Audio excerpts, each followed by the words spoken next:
Hello and welcome to NDTV News. I am Tari Prido Ikidi. The highlights. Governor Doye Diri calls for effective stakeholders' engagement and the UNESCO and EU support projects in the state. Vice Admiral Ibok Ete Abbas retired appointed administrator of Rivers State. Plus, bill to mandate all social media platforms to establish physical office in Nigeria scales second reading in the Senate. And now the details. Bayelsa State Governor Senator Doye Diri has called for effective engagement of the private sector and traditional institutions in the UNESCO and European Union supported education and youth empowerment in Nigeria project in the state. Governor Diri made the call Tuesday at the inauguration of the State Steering Committee of the second phase of the project in Yenagoa. Governor Diri, who spoke through his deputy, Senator Lawrence Erujakbo, emphasized that private schools were an integral part of the educational system and should be included in projects aimed at building teachers' capacity. He stated that a great number of pupils and students attend private schools in the state and therefore stressed the need for stakeholders in the education sector to always carry their proprietors along in critical capacity building programs. He identified some of the nagging challenges of educational in the state as lack of proper supervision, absenteeism, and loop-sided posting of teachers, adding that the state does not have shortage of teachers. Earlier, the Commissioner for Education, Dr. Gentile Mela, expressed gratitude to the EU and UNESCO for the project, stressing that the launch marked not just a significant investment in the future of the children of the state, but also a commitment to the socio-economic growth of the state. Members of the giving an overview of the project, the Education and Partnerships Officer of UNESCO Abuja Office, Magdalene Anene Maida, said the objective of the 48-month project is to contribute to improved student attainment and Nigeria's human development by innovatively increasing the number of qualified and resilient teachers. High point of the event was the inauguration of the state's project steering committee, chaired by the Commissioner for Education, Dr. Gentile Mela, with Mrs. Seifa Sunday as state coordinator. Members of the committee are Chief Victor Okubonanabo, Dr. Mrs. Alice Atuo, Simon Peter Okene, Mrs. Boboye Ogola, Jaja Isalabi, and Okpona Ozori. Others are Zips Poli Ebikibina, Kelvin Lafigi, Pere Ebugo Joseph, Professor Akpoebi Egumu, Famous Dixon, Otobo Richmond, and Pedro Agbudu. President Bola Ahmed Tinubu has declared a state of emergency in Rivers State, suspending the governor of the state, Similaye Fubara, his deputy, Ngozi Odu, and all members of the State of Assembly for a period of 6 months following escalating political tensions in the state as a result of the past struggle between Governor Fubara and Nyesom Wike, Minister of the Federal Capital Territory. The president, who made the declaration in a nationwide broadcast on Tuesday, named retired Vice Admiral Ibok Ete Ibas to take as administrator of the state. Correspondent Esther Kola tells us more. The suspension of the Governor Fubara, his deputy and members of the State House of Assembly upon the declaration of the state of emergency in the state and allowing the judiciary to function according to the president is to stabilize the political tension and ensure public safety in Rivers State, marred by the power struggle between Governor Fubara and Nyesom Wike. The president has issued a state of emergency upsetting the governor, deputy governor, and all members of the House of Assembly for a period of 6 months. To declare a state of emergency in Rivers State with effect from today, 18th March, year 2025, and I so do. By this declaration, the governor of Rivers State, Mr. Similaye Fubara, his deputy, Mrs. Ngozi Odu, and all elected members of the House of Assembly state are hereby suspended for an initial period of 6 months. In order to keep the affairs of the state in order during the said period, The president appointed retired Vice Admiral Ibokete Ibas as a military administrator. I hereby nominate Vice Admiral Ibokete Ibas, retired, as administrator to take charge of the affairs of the state and the interests of the good people of Rivers State. Given the reasons for the state of emergency, he highlighted political tension.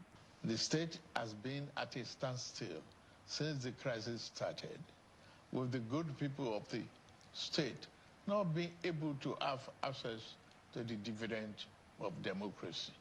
I'm also aware that many well-meaning Nigerians, leaders of thought, and patriotic groups have also intervened at various times with the best of intentions to resolve the matter, but all their efforts were also to no avail. The declaration of state of emergency was allegedly fueled by rising tensions, which was further exacerbated by recent pipeline explosion in the state. In Yenogwa, Esther Kola reporting for NDTV News.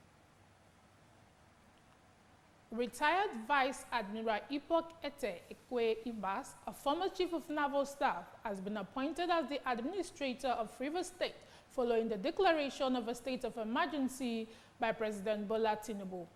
Born on September 27, 1960 in Nko, Cross River State, he is a distinguished Nigerian naval officer with a career spanning over 4 decades. He served as the 22nd Chief of Naval Staff of the Nigerian Navy from July 13, 2015 to January 29, 2021. He also served as Nigeria's ambassador to Ghana.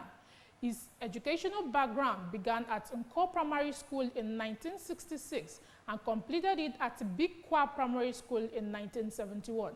He attended Hope Waddell Training Institute from 1972 to 1976 and the School of Basic Studies in Ogoja between 1977 and 1979. In 1979, he entered the Nigeria Defense Academy as a member of the 26th Regular Corps and was commissioned as a sub-lieutenant on January 1, 1983. While in service, Admiral Ibokete held various key positions within the Nigerian Navy. Earlier in his career, he served on vessels such as NNS Ruwan Yaro, NNS Obuma, and NNS Aradu. He later became the executive officer of NNS Siri, NNS Ekun, and NNS Ambe between 1993 and 1996. Governor Similaye Fubara on Wednesday moved out of Government House, Port Harcourt, making way for the newly appointed sole administrator, retired Vice Admiral Ibokete Ibas, to assume office. According to the report, security presence was noticeable with at least 3 armored personnel carriers stationed at the main entrance, while a change of guard was said to have taken place with the previous security. Personnel replaced by new operatives. Fubara, his deputy Ngozi Odu, and members of the Rivers State House of Assembly were suspended for 6 months under the emergency rule announced by Tinubu on Tuesday. The president cited the growing political crisis in the state as the reason for his decision. As part of the new arrangement, Vice Admiral Ibas will oversee the administration of Rivers State during the 6 months period. President Bola Tinubu has reversed the appointment of 2 resident electoral commissioners for the Independent National Electoral Commission, INEC. His decision was announced in a letter read by the Senate President Godswill Akpabio during a section on Tuesday. The letter specified that the appointment of Mohammed Ngozi, the rec representing Borno, and Owede Kosioma, the rec for Bayelsa, have been withdrawn. In the same announcement, the president confirmed the reappointment of Umar Mukhtar as the rec for Borno, while Johnson Siniken Alaibo has been appointed as the rec for Bayelsa. The president's letter requested that the Senate expedites the confirmation process. If you're just joining us, you're watching Niger Delta Television News. On the headlines, Governor Diri calls for effective stakeholders' engagement in the UNESCO and EU support projects in the state. Vice Admiral Ibokete Ibas, retired, appointed administrator of Rivers State. Still to come in the news, Bill to mandate all social media platforms to establish physical office in Nigeria scales second reading and the Senate. Details of these and other stories after the break. Do stay with us.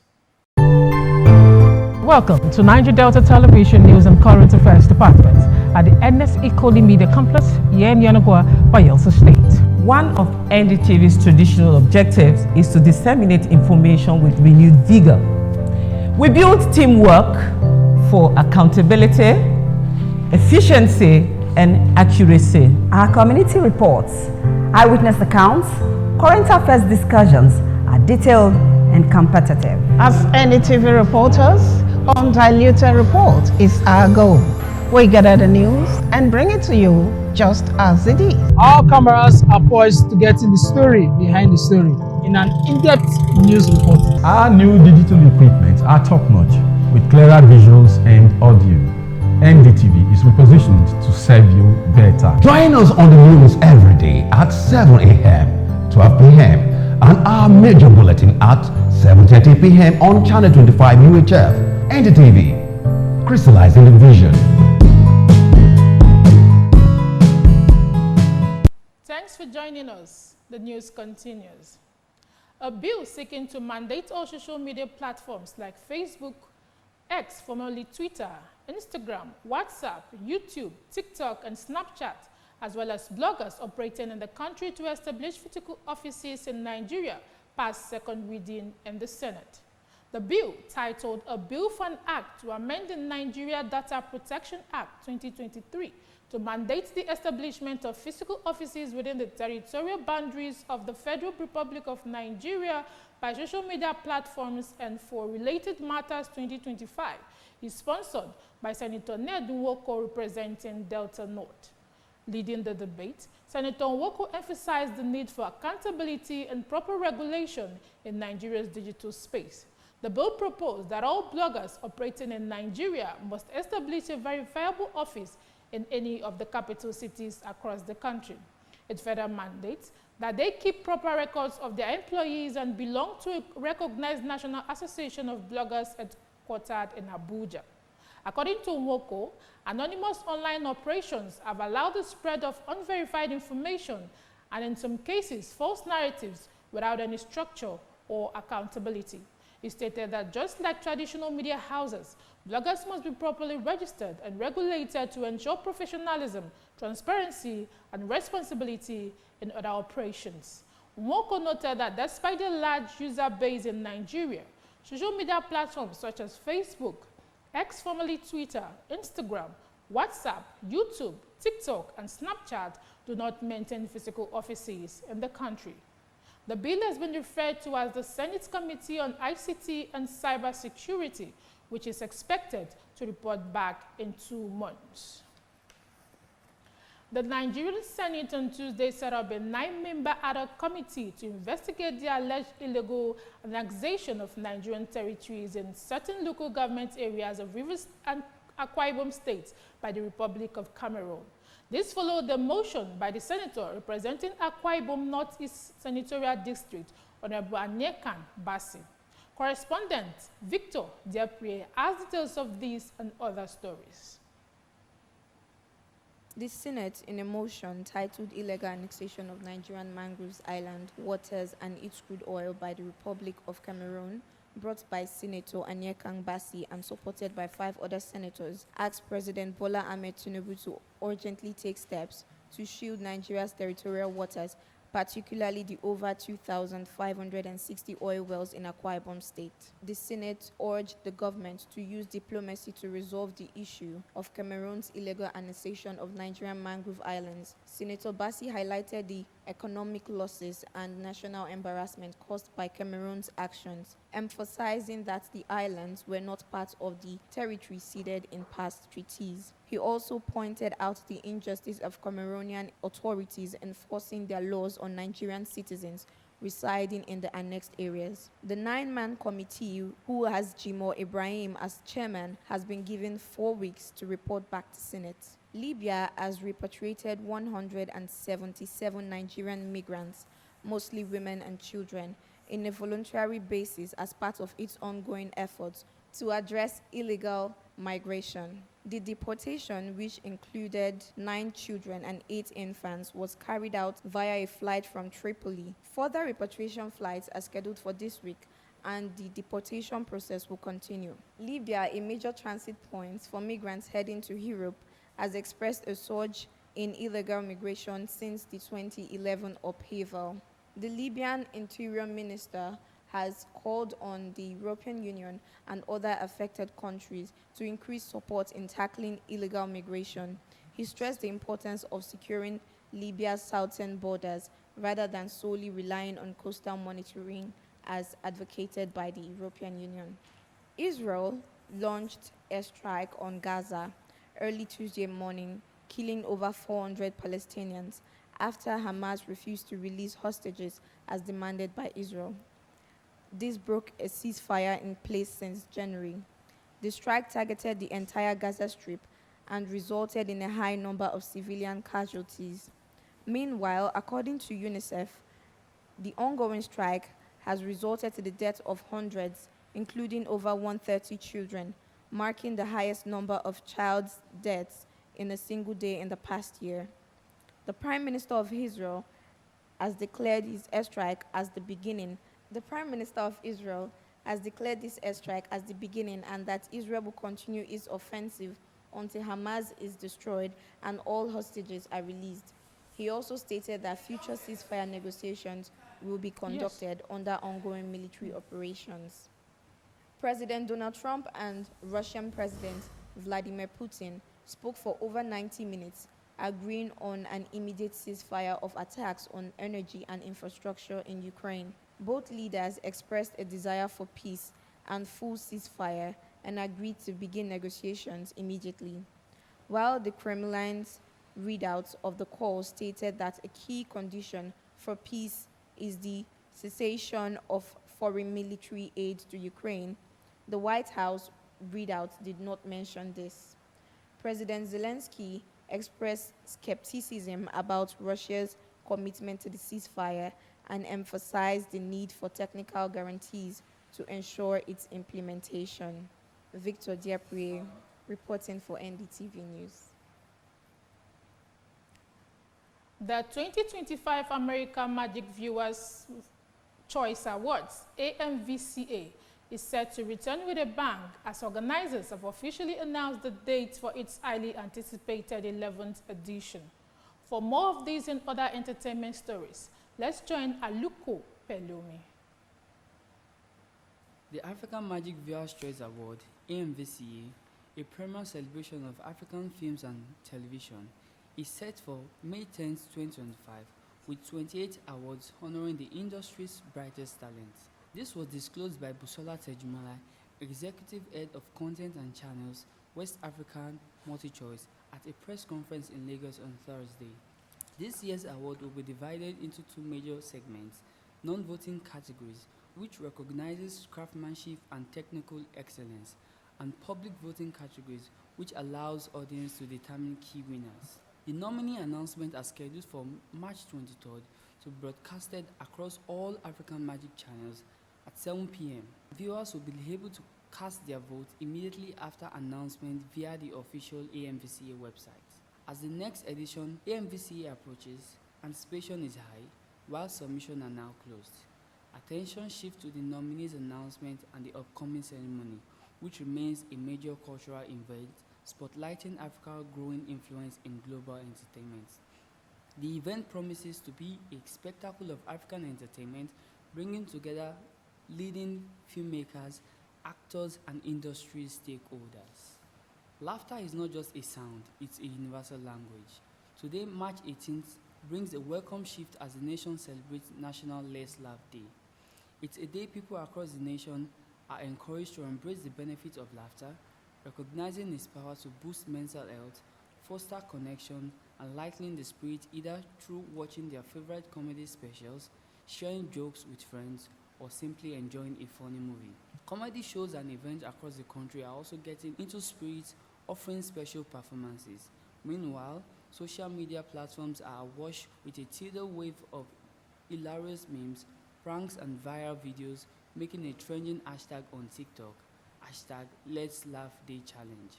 Furthermore, studies also continue to highlight the health benefits of laughter, showing that it lowers stress, boosts endorphins, and even enhances creativity.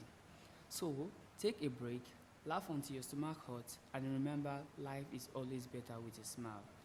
National Let's Laugh Day isn't just about finding something funny, it's about creating joy and spreading it wherever you go. In a similar vein, March 19 is dedicated to one of the most beloved flavor combination in the world, chocolate and caramel. National Chocolate Caramels Day invites dessert lovers around the globe to indulge in treats that blend these two mouth-watering ingredients, whether in candy bars, ice cream, milkshake, or baked goods. Milton Henshaw is often credited with popularizing the chocolate-caramel combination, initially earning a living from caramel.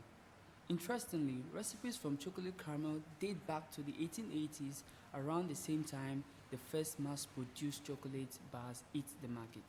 This day is a celebration of all things sweet and irresistible, whether you are savoring a classic candy bar or enjoying a unique taste on your favorite treats.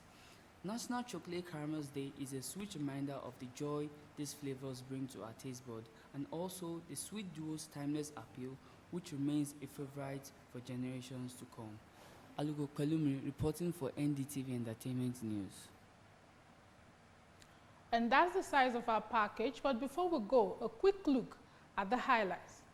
Bayelsa State Governor Senator Doye Diri has called for effective engagement of the private sector and traditional institutions in the UNESCO and European Union supported education and youth empowerment in Nigeria project in the state.